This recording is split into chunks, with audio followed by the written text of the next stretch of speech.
1 al 9. ¿Estamos listos? Amén. Dice la palabra de nuestro Dios.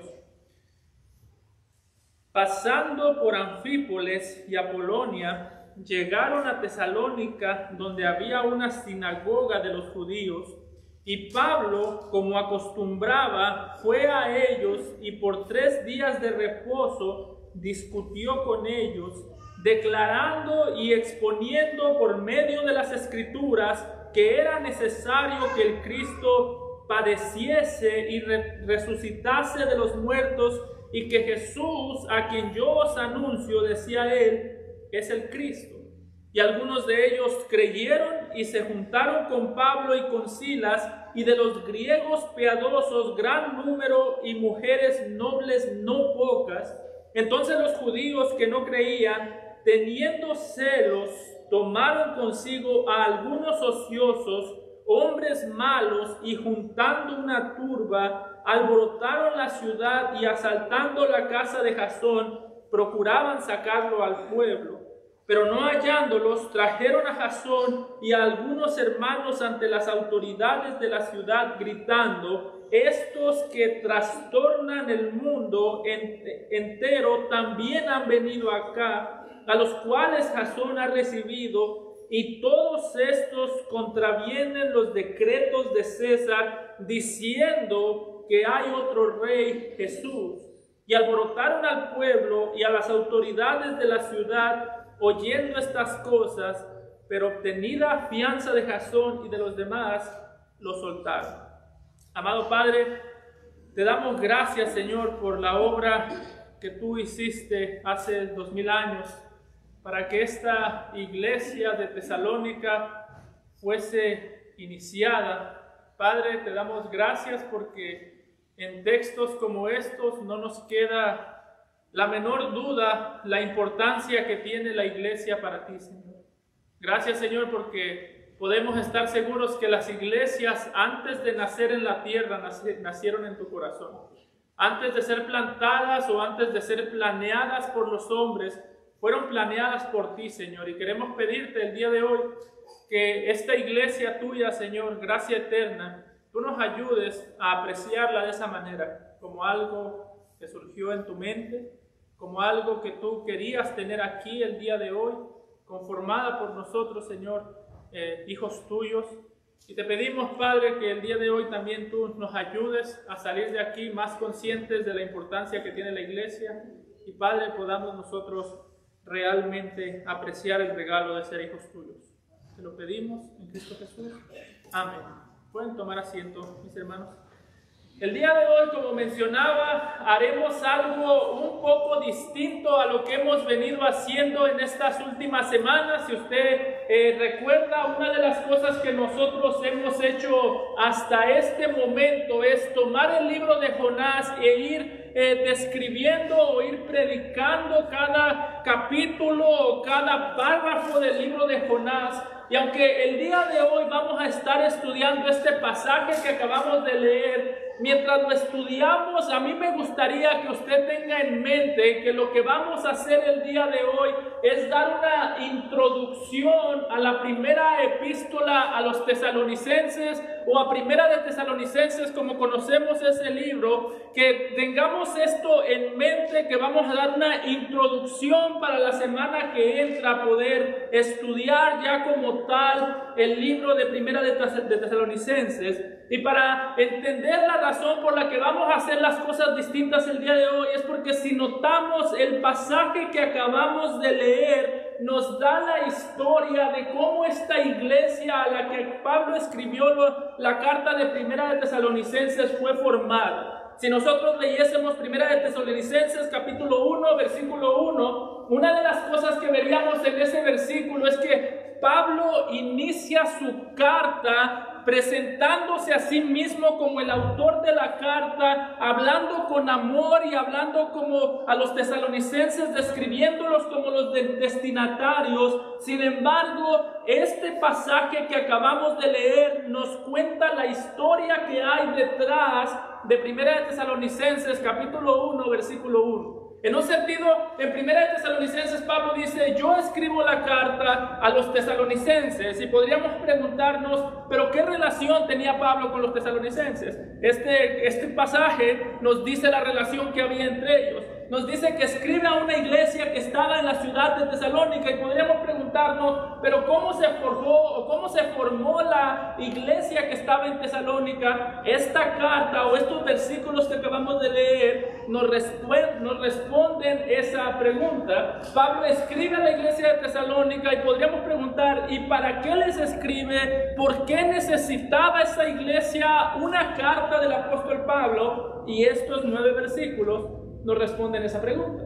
Podríamos decir que el mejor comentario bíblico que existe de 1 Tesalonicenses 1:1, o el mejor comentario bíblico que existe de la carta de Tesalonicenses, son estos 9 versículos, porque en 1 Tesalonicenses estudiamos el mensaje de Pablo a la iglesia, mientras aquí estudiamos el origen de la iglesia y la relación de Pablo con la iglesia. Así que mientras vayamos en este pasaje, me gustaría que usted note que vamos a estar aprendiendo o vamos a estar estudiando 3 cosas de esta iglesia que nos van a ayudar a entender de mejor manera la carta. Primero que nada, vamos a estar estudiando cómo se formó la iglesia o el origen de la iglesia. En el versículo número 1 vamos a estudiar el origen de la iglesia. En los versículos del 2 al 4 vamos a estar estudiando el fundamento de la iglesia, sobre qué estaba fundamentada o cuál era la base de la iglesia de Tesalónica. Y los versículos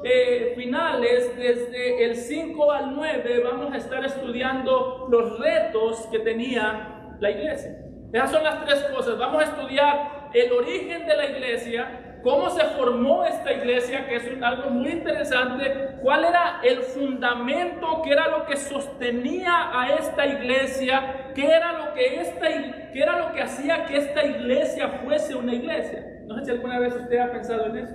¿Por qué?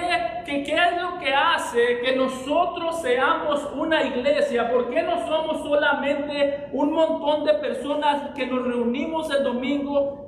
¿Cuál es la diferencia entre un club social que se reúnen con frecuencia, que se conocen unos a los otros, que se visitan unos a los otros? ¿Cuál es la diferencia entre ellos y la iglesia del Señor Jesucristo? Y por último vamos a ver algunos retos que tenía esta iglesia.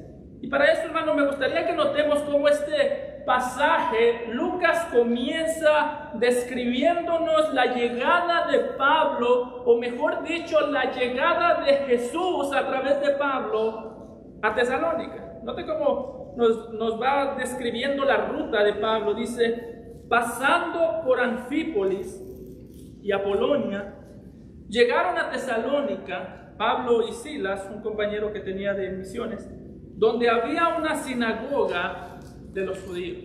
En este pasaje, desde el versículo 1, el texto solamente nos dice que Pablo y sus compañeros, Pablo y Silas, habían llegado a Tesalónica. El texto no nos da mucho detalle acerca de la ciudad, solamente nos dice que llegó Pablo con Silas. Note que habla en plural, dice que llegaron a Tesalónica, llegaron Pablo, Silas, Timoteo a Tesalónica a predicar el evangelio, y comenzaron predicando el evangelio en una sinagoga por 3 semanas seguidas. Por 3 sábados seguidos estaban predicando el evangelio. Sin embargo, algo que me gustaría que notemos en cuanto al contexto de este pasaje que acabamos de leer es que, aunque Lucas sí quiere describirnos a Pablo como el que plantó la iglesia o como el que inició la iglesia, cuando nosotros vemos el contexto, en realidad Lucas quiere que veamos que aunque la iglesia fue plantada por Pablo, la iglesia de Tesalónica nació en la mente de Dios, no en la mente de Pablo. Si usted me acompaña unos versículos más atrás, en Hechos capítulo 16, versículos 6 al 7, algo que usted va a notar es que para este punto, cuando Pablo llega a Tesalónica, no era el plan original de Pablo ir a plantar una iglesia en Tesalónica.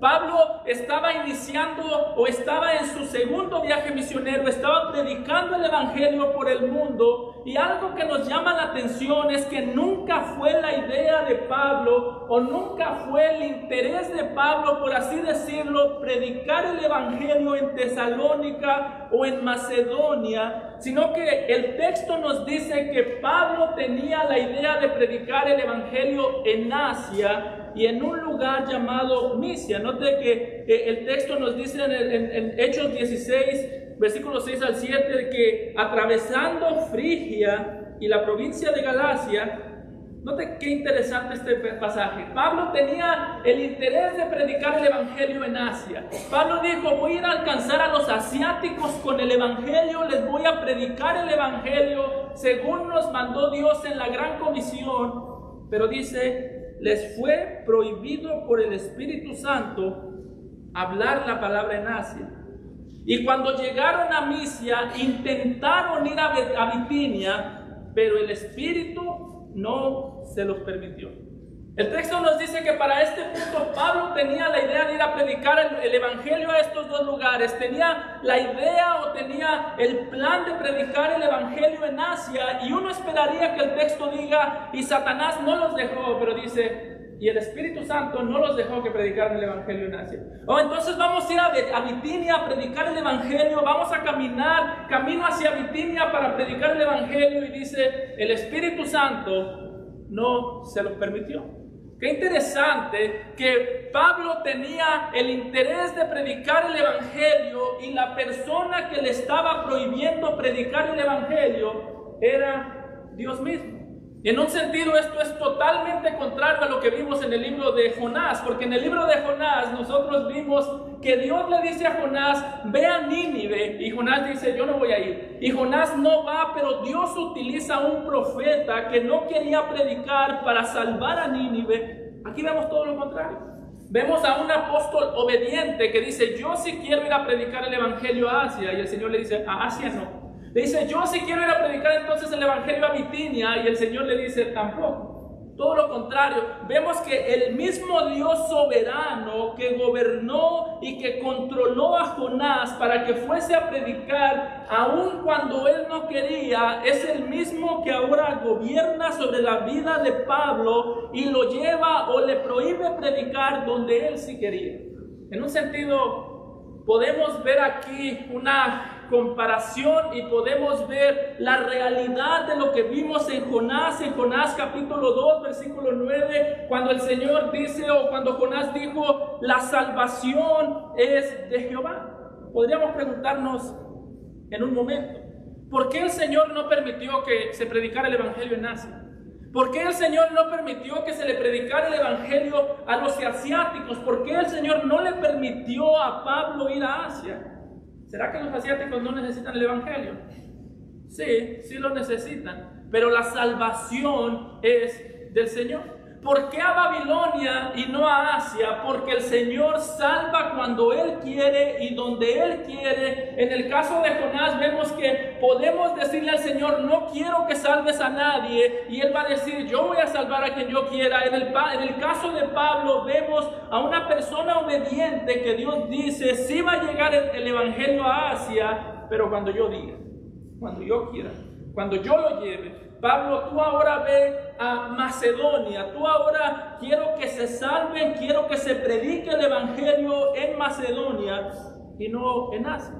Este pasaje nos ayuda a ver que el mismo Dios del Antiguo Testamento, soberano sobre la salvación, es el mismo Dios del Nuevo Testamento, soberano sobre la salvación. ¿Por qué Macedonia y no Asia?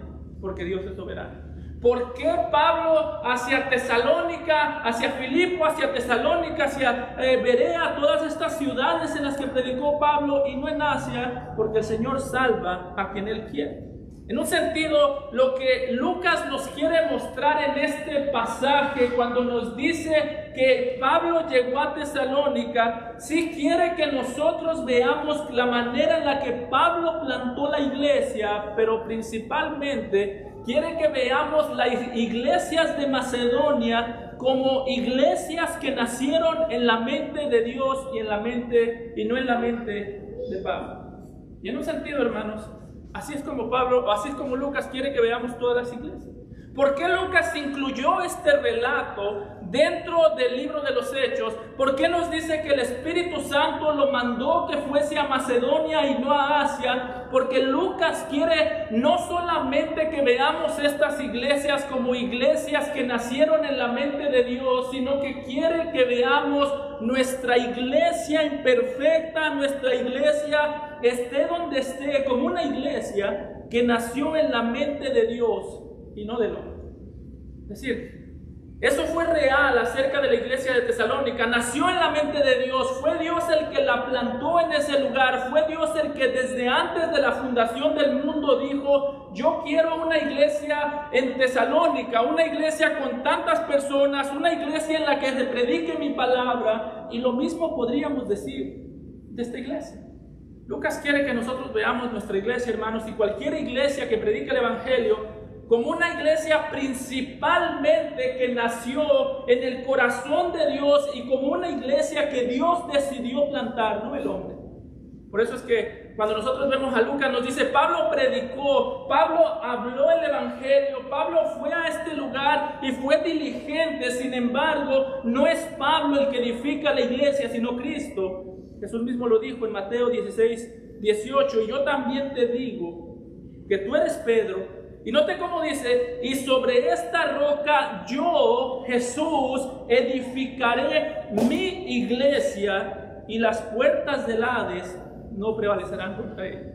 Es decir, Jesús dice: yo soy el que edifica la iglesia, es mi iglesia, yo soy el que decide cuándo abre, si algún día cierra, yo soy el que decide cuándo cierra, pero es mi iglesia, por tanto, está seguro.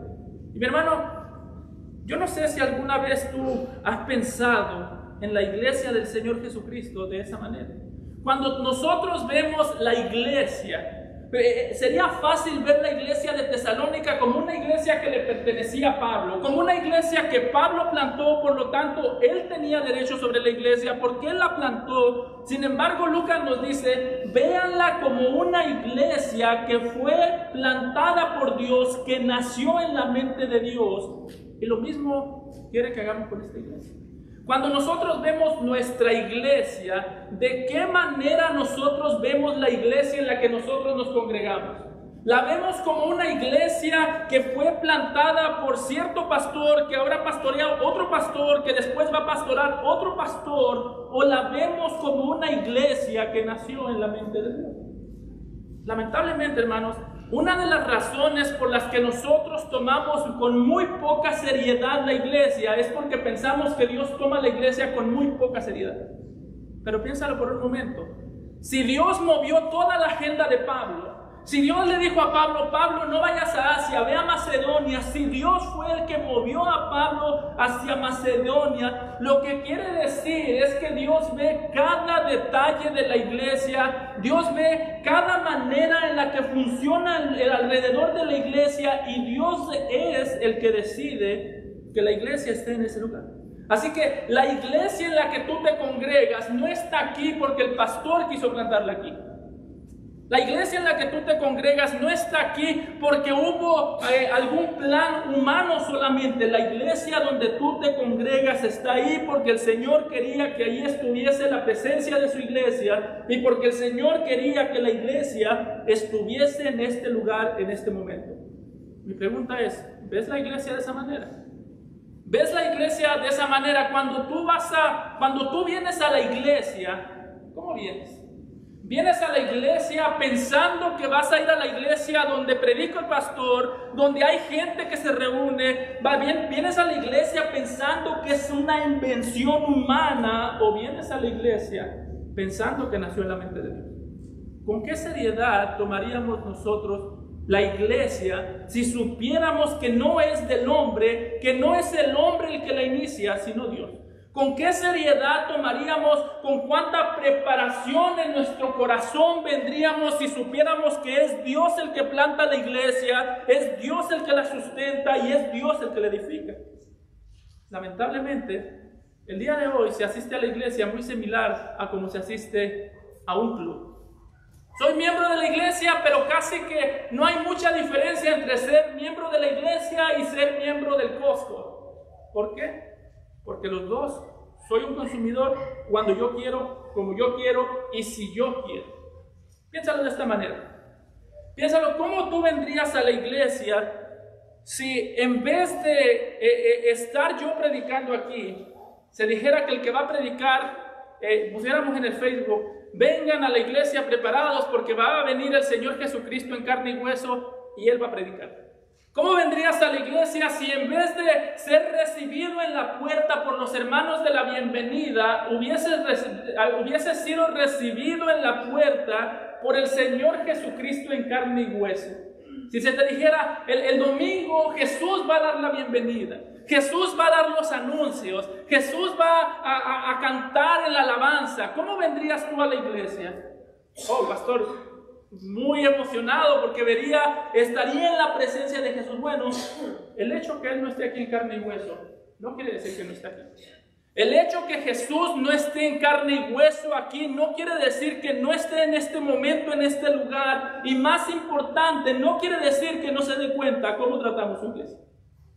Así que cuando tratamos con la iglesia, estamos tratando con algo que nació en la mente de Dios, con algo que Dios formó, con algo en lo que Dios está interesado. Cuando tratamos con la iglesia, estamos tratando con lo único que se puede decir que es la esposa de Cristo.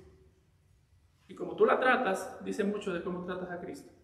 Como tú tratas con la iglesia, quiere decir mucho de cómo tratas de Cristo. La razón por la que en lugares como Apocalipsis capítulo 2, versículo 1, se nos dice que Jesús estaba caminando en medio de los candelebros o unas iglesias que eran representadas por candelebros. La razón porque dice que Jesús caminaba en medio de esos candelabros que representaban a la iglesia, es porque sin importar quién esté, sin importar quién se vaya de la iglesia, sin importar quién venga a la iglesia, Jesús es el primero que camina en medio de su iglesia. No sé si alguna vez usted ha escuchado personas que cuando hablan de Jesús en sus iglesias, casi siempre dicen: Jesús, tú eres el principal invitado a esta reunión. Te damos la bienvenida, Jesús, porque tú eres el principal invitado a la reunión. ¿Es una mentira? ¿Somos nosotros los que invitamos a Jesús a su iglesia o es Jesús el que nos invitó a nosotros a la iglesia? Pero a veces pensamos que Él es el invitado. A veces pensamos que la iglesia es mía. A veces pensamos que la iglesia se tiene que acomodar a mí en vez de yo acomodarme a la iglesia. Eso es tratar a la iglesia de una manera secundaria. A veces decimos, lo que me interesa es la Biblia fue escrita para la iglesia. Lo que me interesa es Dios creó la iglesia. Lo que me interesa es la gente, la iglesia está compuesta por la gente. Así que es fácil tener un discurso espiritual, es fácil pensar y sonar muy maduros, pero la manera en la que tú tratas a la iglesia dice mucho de cómo tú tratas a Cristo.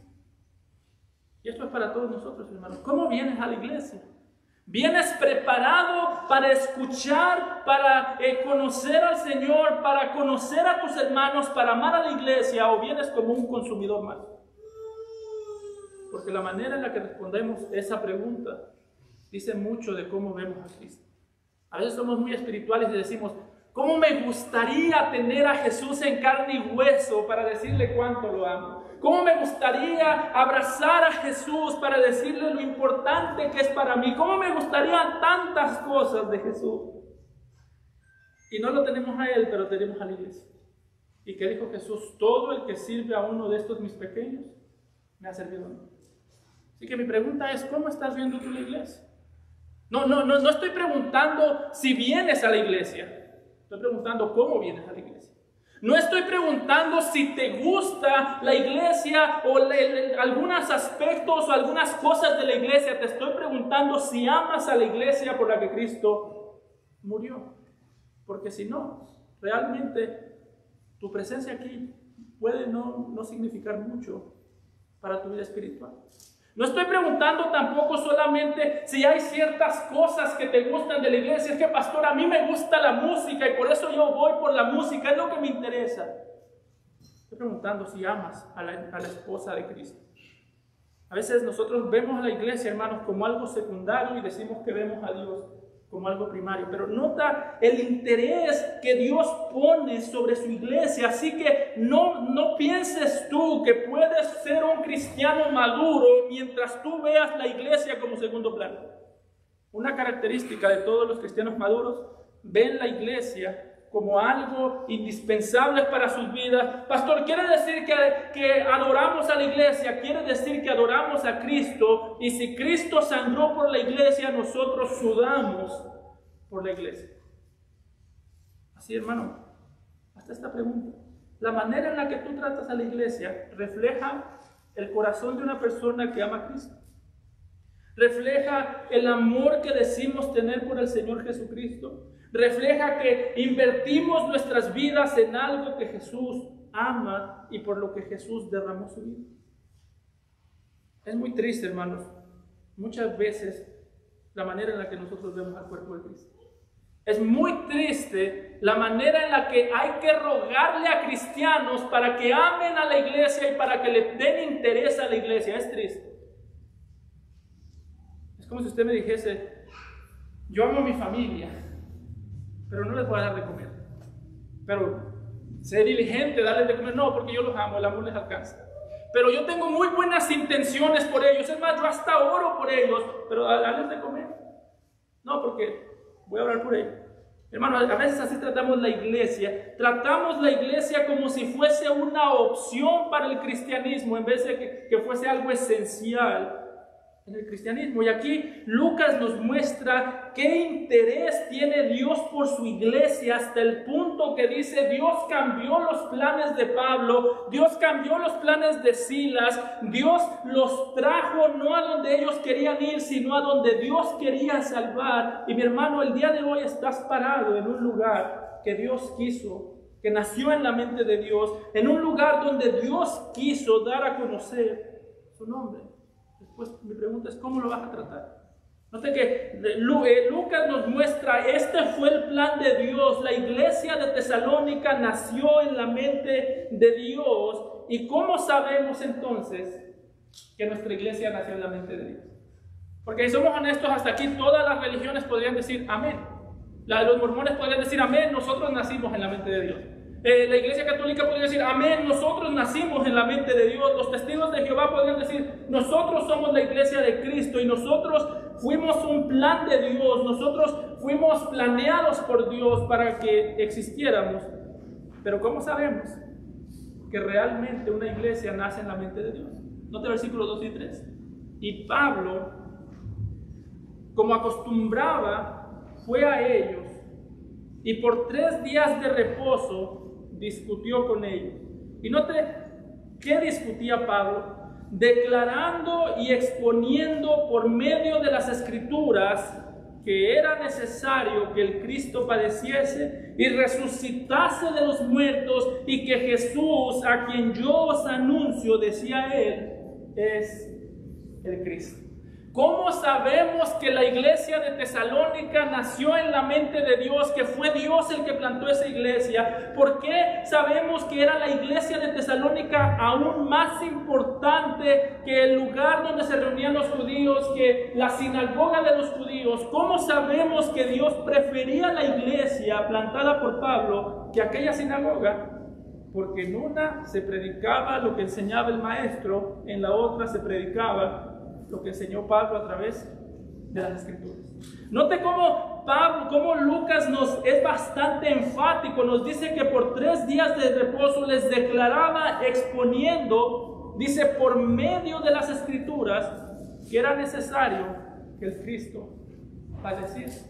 Los judíos pudieron ver 2 cosas en la vida de Pablo. Una, tenía en alta estima las Escrituras. 2, predicaba a Cristo desde las Escrituras. Para Pablo esas 2 cosas eran inseparables. Note que el texto no dice que Pablo solamente predicaba a Cristo, es decir, predicaba a Cristo como él se lo imaginaba, Tampoco dice que solamente predicaba las Escrituras, que predicaba a veces a Cristo desde las Escrituras y a veces tomaba otros temas y hablaba de otros temas que no tenían que ver con Cristo. No. Para Pablo las dos cosas eran esenciales. Predicaba a Cristo. ¿Y cómo sabemos que el Cristo que Pablo predicaba es el Cristo verdadero? Porque lo predicaba desde las Escrituras. Esas dos cosas son inseparables. ¿Cómo sé yo que una iglesia es una iglesia que realmente es la iglesia del Señor Jesucristo? ¿Cómo sé yo que es una iglesia bíblica? Bueno, porque abro las Escrituras. Puede abrir las Escrituras y ser una iglesia antibíblica. La sinagoga también abría las Escrituras. Tenían los rollos de las Escrituras, también explicaban la ley, también explicaban los profetas. También utilizaron la misma Biblia que Pablo, pero el Señor en un momento les llamó sinagoga de Satanás. Es decir, mi palabra está ahí, pero mi palabra no es honrada porque no es predicado el Mesías. Así que, ¿qué era o qué son las sinagogas hasta el día de hoy? Un lugar donde Satanás se pasea tranquilamente, hijos de Satanás. ¿Cómo sabemos nosotros que una iglesia el día de hoy es una iglesia bíblica? Predica a Cristo desde las Escrituras. Para Pablo había dos cosas inseparables. Una, nunca predicaba a Cristo sin usar la Biblia y nunca usaba la Biblia para otra cosa que no fuera predicar a Cristo. Pastor, pero entonces Pablo no daba una serie de mensajes de la familia. Posiblemente sí, con Cristo en el centro. Entonces Pablo no daba una serie de tantas cosas de cómo utilizar el dinero. Seguramente sí, pero con Cristo en el centro. ¿Por qué? Porque las Biblias sin Cristo no tienen ningún sentido. Una iglesia que puede tener la Biblia abierta y ser la iglesia más antibíblica, o ni siquiera llegar a ser una iglesia, porque habla de todo menos de Cristo. Así que, ¿cómo sabemos que la iglesia nuestra, o que cualquier iglesia fue nacida en la mente de Dios, predica al Señor Jesucristo tal y como lo presentaban las Escrituras? En ese sentido, Pablo estaba haciendo lo mismo que hizo Jesús en Lucas capítulo 24, versículo 45, cuando se nos dice que después de resucitar el Señor Jesús, vino a sus discípulos y dice, les abrió el entendimiento para que comprendieran lo que de Él se decía en las Escrituras. Piénselo de esta manera.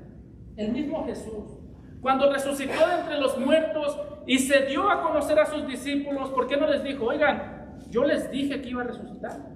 ¿Por qué no les dijo, oigan, yo soy tal persona, yo dije, acuérdense, solamente yo resucité? ¿Por qué no se describió con sus propias palabras? ¿Por qué utilizó la Escritura? Porque la Escritura es el medio más seguro que existe para conocer a Cristo.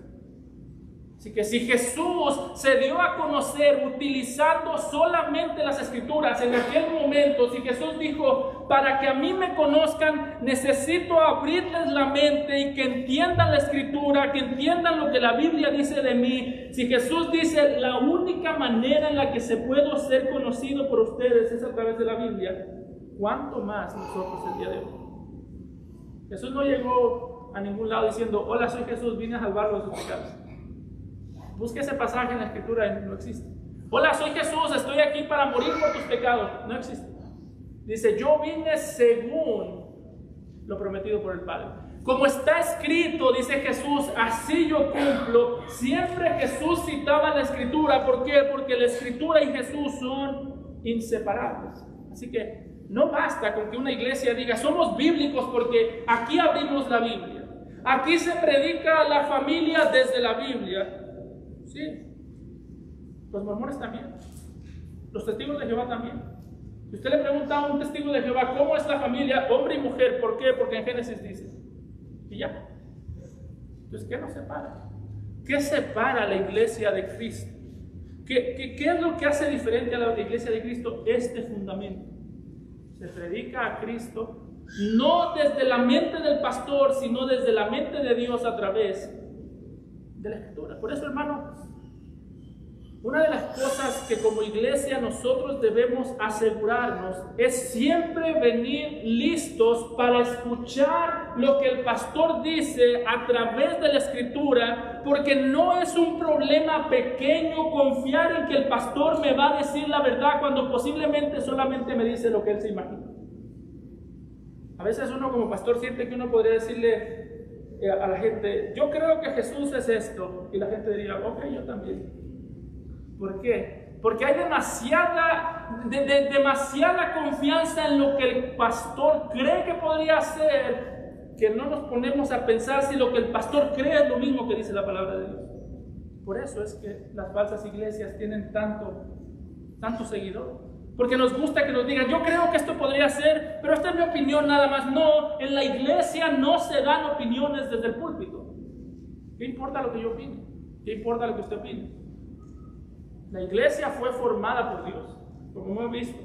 La iglesia es Dios el que la edifica, es su palabra predicada o Cristo predicado desde la palabra, el fundamento. ¿Dónde queda el espacio para la opinión del pastor? ¿Dónde queda espacio para la opinión? Por eso, hermano, cuando usted venga a la iglesia, asegúrese que el Cristo del que se le habla es el Cristo de la palabra y que se describe a Cristo tal y como se describe, o se habla de Cristo tal y como se describe desde la palabra. Note que aquí dice que Pablo por 3 días de reposo estuvo en Tesalónica predicando la palabra, predicando a Cristo desde la palabra. Es decir, abría la Biblia y cada pasaje que Pablo leía lo llevaba hacia Cristo. Y ese fue el fundamento de la iglesia. El texto dice que estuvo 3 semanas seguidas predicando. Hay gente que piensa que esto significa que que Pablo plantó la iglesia en 3 semanas. Es decir, que estuvo 3 semanas en Tesalónica, plantó la iglesia y después tuvo que salir. Muy probablemente no sea lo que quiere decir Lucas, porque si nosotros vamos a lugares como Filipenses capítulo 4, versículo 16, ahí Pablo le agradece a los filipenses porque en 2 ocasiones le enviaron ayuda económica mientras él estaba en Tesalónica. Si solamente hubiese estado 3 semanas, no habría tenido tiempo de recibir ayuda económica de los tesalonicenses en más de una ocasión. Así que no sabemos exactamente cuánto tiempo tardó Pablo en Tesalónica. Sabemos que posiblemente fue más de 3 semanas. La realidad es que no sabemos el tiempo exacto, pero sabemos que fue un tiempo breve y sabemos cuál era el fundamento de esa iglesia. Sabemos que para Pablo la Escritura siempre llevaba a explicar la muerte de Cristo, la Escritura siempre llevaba a explicar la resurrección de Cristo y la Escritura siempre nos daba una imagen de la obra, de la persona y obra de Cristo. ¿Por qué menciono esto? Porque eso nos ayuda a ver de qué se trata 1 Tesalonicenses. Si Pablo predicó el Evangelio a los tesalonicenses, Pablo explicó qué era el Evangelio desde la Escritura. Entonces, 1 Tesalonicenses es una exposición o es una guía o es una carta que profundiza en el Evangelio y cuida a la iglesia con el Evangelio.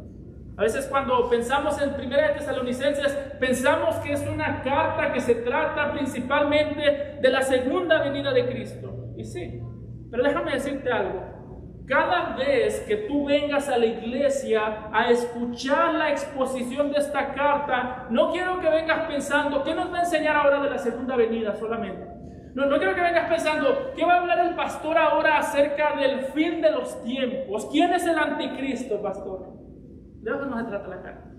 Se trata del Evangelio de Jesucristo. El mismo evangelio que les predicó cuando fue a Tesalónica es el mismo evangelio que está exponiendo en 1 Tesalonicenses. El mismo Cristo que predicó en Tesalónica es el mismo Cristo del que vamos a conocer mientras estamos exponiendo 1 Tesalonicenses. Así que como cristianos, hermanos, nuestra mayor necesidad siempre será la necesidad que Pablo tiene aquí. Conocer quién es Cristo, qué ha hecho Cristo y pedirle al Señor que el conocimiento de Cristo nos ayude a amar nuestra iglesia. ¿Por qué? Bueno, porque Pablo está escribiendo para cubrir algunas necesidades. Note cómo el texto continúa. En los versículos 4 nos dice que algunas personas vinieron con Pablo, creyeron el Evangelio y se unieron a Pablo. Otras personas no creyeron el Evangelio y se levantaron contra Pablo y contra los discípulos, contra sus compañeros. Y aquí es donde entramos. ¿Por qué escribió Pablo esta carta? ¿De qué manera el Evangelio ayudaría a esta iglesia? ¿Por qué necesitaba la carta? Note el contexto en el que se plantó la iglesia. Entonces los judíos que no creían, teniendo celos, tomaron consigo a algunos ociosos, hombres malos, y juntando una turba, alborotaron la ciudad y asaltando la casa de Jasón, procuraban sacarlos al pueblo. Pero no hallándolos, trajeron a Jasón y a algunos hermanos ante las autoridades de la ciudad, gritando: estos que trastornan el mundo entero también han venido acá, a los cuales Jasón ha recibido, y todos estos contravienen los decretos de César, diciendo que hay otro rey, Jesús. Hasta este punto se nos ha dicho cómo se ha plantado la iglesia, el mensaje que predicó Pablo en la iglesia. Ahora se nos dice cuál fue la respuesta del mundo contra la iglesia. Note que el texto nos dice que las personas, cuando llegó el Evangelio, tuvieron dos respuestas. Hubo quienes creyeron el mensaje, hubo quienes rechazaron el mensaje. Sin embargo, algo que tenían en común todos los que no creían el mensaje es una respuesta llena de celos. Dice: judíos que no creían y tenían celos fueron los que se levantaron contra la iglesia. Aquí podemos hacernos una pregunta. ¿De qué tenían celos estos judíos? ¿Le tenían celos a Pablo? ¿Tenían celos de que Pablo era un mejor maestro que ellos? Posiblemente no, porque más adelante dicen: predica otro rey, Jesús. ¿Cuál era el celo que tenían estos judíos? ¿O por qué fue que apenas llegó el Evangelio se levantó una persecución en contra de la iglesia de Tesalónica, en contra de los tesalonicenses? Bueno, hay varias posibilidades. Note que se nos dice en el versículo 5, los judíos que no creían, teniendo celos, tomaron consigo algunos hombres ociosos, hombres malos, y juntando una turba, alborotaron la ciudad y asaltando la casa de Jasón, procuraron sacarlos al pueblo. ¿Por qué querían sacarlos del pueblo? Bueno, si nosotros vemos un versículo anterior, se nos dice que el Evangelio fue creído por muchos gentiles, por muchos discípulos de los judíos, y se nos dice que fue creído por mujeres prominentes, no pocas. ¿Qué quiere decir una mujer prominente? Bueno, eran mujeres que tenían mucho dinero.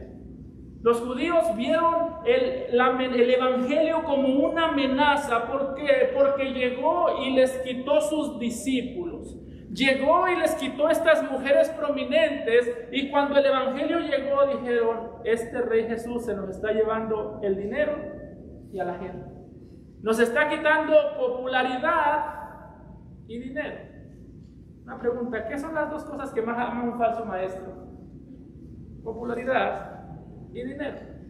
Si soy popular, está bien. Si tengo dinero, qué mejor. Lo que el texto nos quiere mostrar es que este evangelio, el evangelio de Cristo, cuando llegó, la razón por la que le tenían envidia a la iglesia no era por Pablo. No era que Pablo era un maestro que causó la envidia de los judíos. No. Tampoco era siquiera que les molestaba que se abriera una nueva iglesia. El problema era que Jesús representaba una amenaza para los intereses que ellos tenían. ¿Por qué es que el texto nos dice que estas personas, cuando acusaron a Pablo, lo acusaron diciendo que Pablo predicaba que hay otro rey Jesús? Porque entendían el mensaje del evangelio, pero no les gustaba el mensaje del evangelio. Entendían el mensaje del evangelio, entendieron lo que Pablo predicó a estos judíos, pero dijeron: no, nosotros no queremos a un rey Jesús, nosotros queremos ser el rey.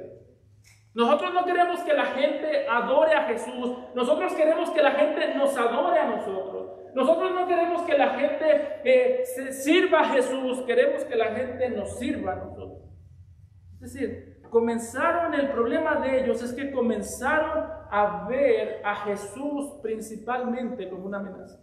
La peor amenaza que existe para un falso maestro, para una falsa iglesia, no es un pastor, no es ni siquiera una iglesia, sino el Cristo que se predica en esta iglesia.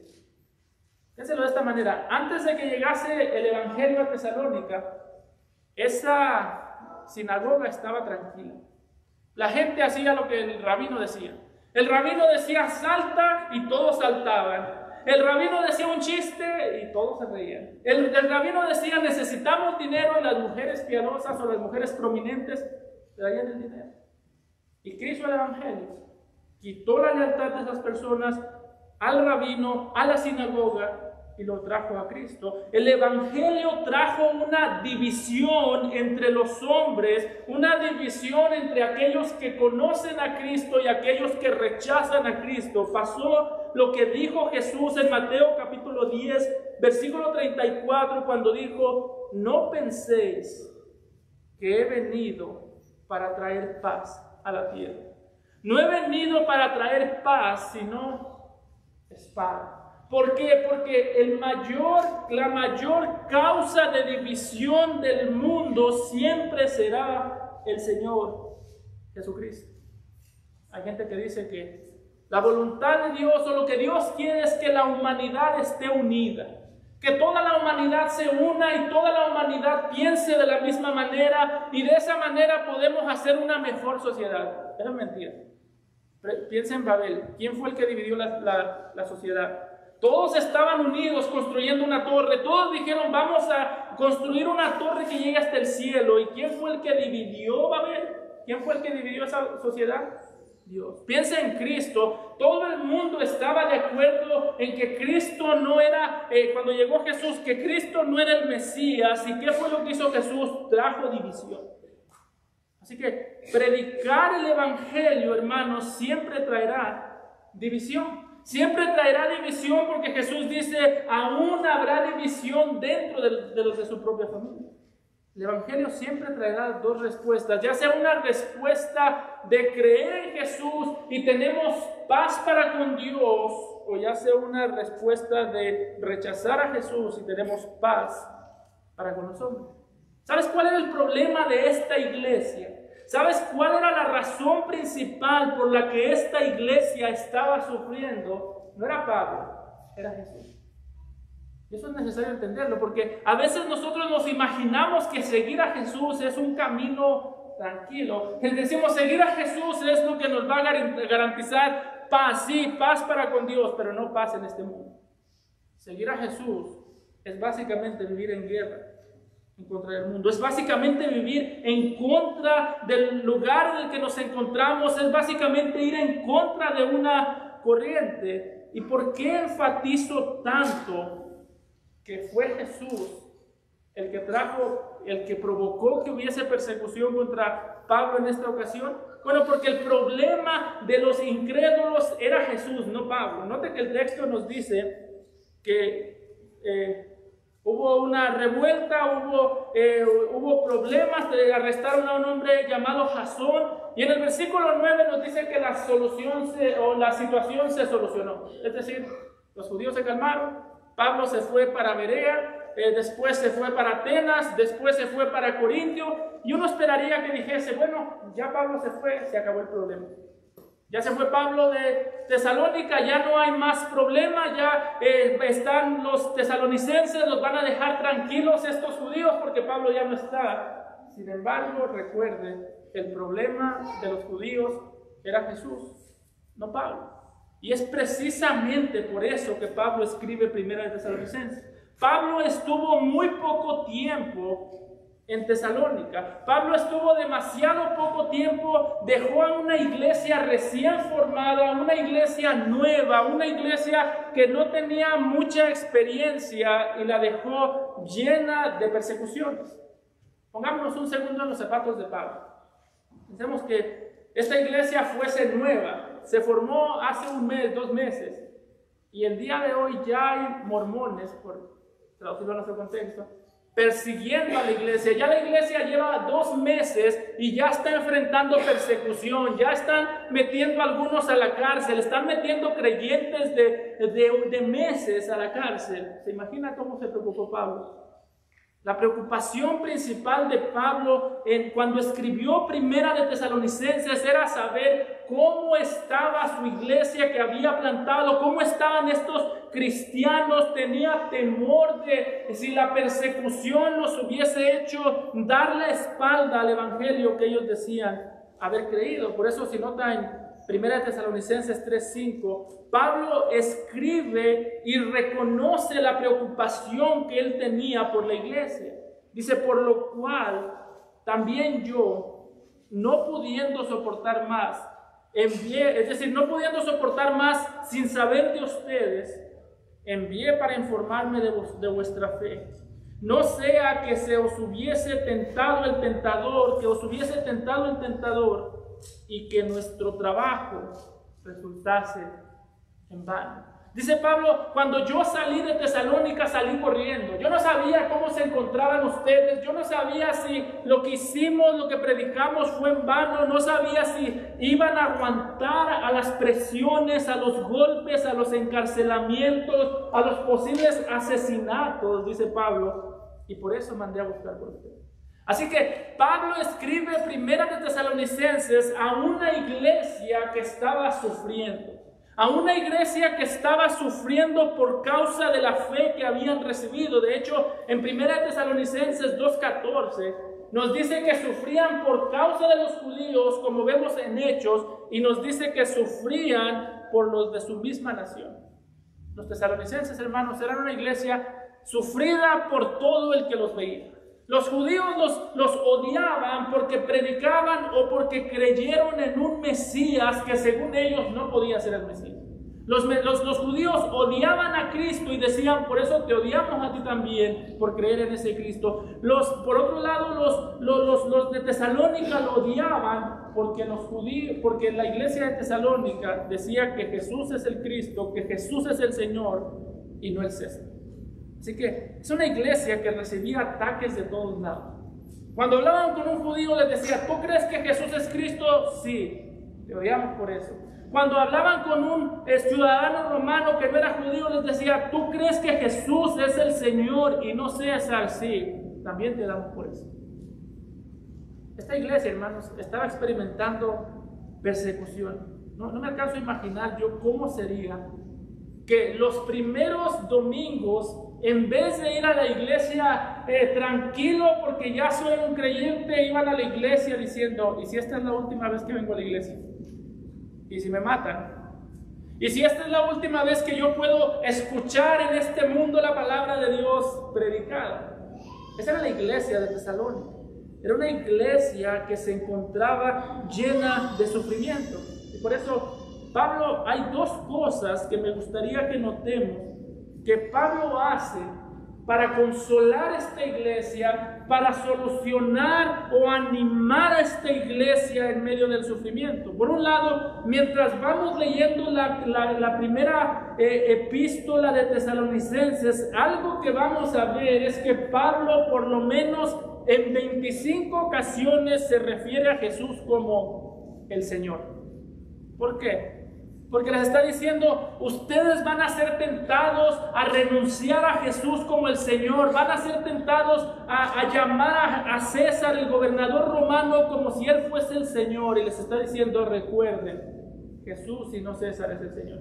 Pablo, pero podemos perder la vida, pueden morir tranquilos, sabiendo que Jesús es el Señor. En 25 ocasiones Pablo le llama Señor a Jesús para recordarles nuestra lealtad no está con el César, sino nuestra lealtad está con Jesús. El César en aquel tiempo era el emperador y la gente decía que el emperador era Dios. Así que le llama Señor en 25 ocasiones a Jesús para decir Jesús es el Señor y no César. Y la otra es que en cada capítulo Pablo habla de la segunda venida de Cristo. Si nosotros vamos a 1 Tesalonicenses 1:10, dice que Jesús, esperamos a Jesús que vendrá de los cielos, y dice, el cual nos libra de la ira venidera. Si va al capítulo 2, vuelve a mencionar a Jesús, vuelve a mencionar la segunda venida de Cristo. Si va al capítulo 3, vuelve a mencionar la venida de Cristo, porque les está diciendo, una iglesia que conoce a Cristo es una iglesia que puede sufrir por Cristo. Una iglesia que espera a Cristo, que espera su segunda venida, es una iglesia que puede sufrir por Cristo y que puede vivir santa para Cristo. Por eso, como mencionaba, mientras estudiemos esta carta, no crea, hermano, que mi interés es que usted salga de aquí con una escatología, digamos, de alguna posición escatológica. Creo que ustedes salen, mi interés no es que usted entienda todo lo que se tiene que saber en cuanto al final de los tiempos, porque sinceramente yo tampoco lo entiendo. No es ese mi interés. Mi interés tampoco es que usted salga de aquí viendo la segunda venida de Cristo como una polémica en la cual podemos entrar a pelear con otros que piensan distinto, tampoco. Mi interés es que veamos la segunda venida de Cristo como aquello que promueve la santidad dentro de la iglesia, como dijo el apóstol Juan en 1 de Juan, capítulo 3, versículos 2 al 3. Amados, ahora somos hijos de Dios, y aún no se ha manifestado lo que hemos de ser, pero sabemos que cuando Jesús se manifieste, cuando Él vuelva, cuando Él regrese en gloria por su pueblo, seremos semejantes a Él, porque le veremos tal como Él es. Y todo aquel que tiene esta esperanza, ¿cuál esperanza? Que Cristo vuelve. Todo aquel que tiene esta esperanza en Él se purifica a sí mismo, así como Él es. Pablo, ¿qué provoca en nosotros saber que Cristo vuelve? Que lo esperamos y somos diligentes a la santidad. Así que esta carta nos muestra cómo una iglesia debe vivir, cómo debe lucir la santidad de una iglesia que espera al Señor Jesucristo, cómo debe lucir la diligencia de una iglesia que espera al Señor Jesucristo, cómo luce la vida de un creyente que sabe que su Señor vuelve. Así que la manera en la que nosotros tratamos, quiero cerrar esto como lo iniciamos, la manera en la que nosotros tratamos con la iglesia de Cristo dice mucho de cómo vivimos esperando su venida. No es casualidad que Pablo 5 veces haga referencia a la segunda venida de Cristo. En cada capítulo hay una mención a la segunda venida de Cristo. No es coincidencia, hermanos. La manera en la que tú vives se dice de quién esperas. Esperas a Cristo y por eso amas su iglesia, o rechazas su iglesia y por eso no te importa Cristo. Por eso, para los tesalonicenses había 2 días que eran importantes, y para nuestra vida hay 2 días que son de suma importancia para todo lo que hacemos en la vida. Uno es el día que Jesucristo murió, por eso miramos hacia aquel día. El otro es el día que Jesucristo vuelve, por eso miramos adelante. Miramos hacia atrás reconociendo que todos nuestros pecados son perdonados en la cruz de Cristo. Miramos hacia adelante esperando al Salvador y buscando que Él encuentre su iglesia como una iglesia pura. Por eso Pablo decía, yo para esto me esfuerzo, en Colosenses 1, para esto me esfuerzo y trabajo, y literalmente dice, para esto sangro, para que la iglesia sea encontrada perfecta, porque Él obra a través de mí en su poder. Así que, ¿quieres saber cómo tú estás esperando a Cristo? Mira cómo tratas la iglesia. ¿Quieres saber cómo esperas tú a Cristo? Mira cómo tratas a su pueblo, y eso te dirá mucho. ¿Quieres saber qué tan consciente estás tú en tu vida de que tu Salvador vuelve? Mira a tu alrededor. ¿Cómo tratas a estas personas? ¿Cómo tratas con la gente que te rodea? ¿Cómo tratas con la iglesia que tú dices ser miembro? Y ahí está tu respuesta. Por otro lado, como hemos dicho, hay 2 días importantes. Uno es en el pasado cuando Cristo murió, otro es en el futuro cuando Cristo vuelve. Y si tú no has creído en Cristo, mira hacia atrás, hacia su muerte, donde Él sangró, Cree en Jesucristo como tu Salvador y estarás listo para ver hacia adelante hacia su segunda venida sin temor. Si no has creído en Él, hazlo hoy. Amado Padre, te damos gracias, Señor, por tu iglesia. Gracias, Padre, porque tú la tienes en una estima muy alta. Y, Señor, nosotros confesamos que realmente en muchas ocasiones nosotros no tenemos a la iglesia en la estima que deberíamos tener. Padre, todos nosotros los que estamos aquí realmente le damos más importancia a muchas cosas secundarias, Señor, que no son importantes, que a ti, que a tu iglesia. Señor, ayúdanos a ver tu iglesia, ya sea esta iglesia o cualquier otra iglesia que predica tu palabra, como algo de sumo valor para ti porque nació en tu mente. Y ayúdanos a confiar, Señor, en que tú eres el que está aquí entre nosotros, tú eres el que la edifica, tú eres el que la plantó, tú eres el que la perfeccionará, tú eres el que la pastorea, Señor. Y Padre, que nuestro amor por ti pueda verse reflejado en nuestro amor por nuestros hermanos, porque como nuestro Señor lo dijo, el mundo sabrá que somos tus discípulos si nos amamos los unos a los otros. Ayúdanos, Padre, sé tú con nosotros. En nombre de tu Hijo amado Jesús. Amén.